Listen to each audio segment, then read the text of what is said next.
ដំណើរទៅវៀតណាមភាគ1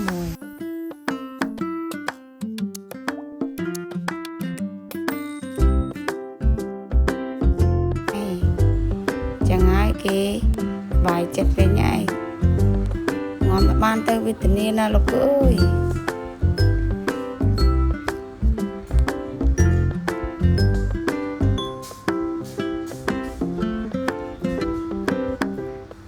ដល់វគ្គរៀបកៅអៅឬដាក់ញុកអីនឹងស្អីទេ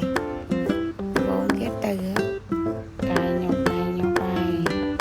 អូស្អីកាយកូនកៅអើម៉ែនេះគេបាត់រៀបចំហើយយូរទៅលេងសុខខ្លួនឲ្យបងប្អូនដល់កយនេះចាប់ដើមពីរៀបត្រីឡើងឡានមកចេញណាហើយតែមួយប៊ីស្តេកស្បានណាអស់កម្លាំងមើលពីព្រឹកនេះ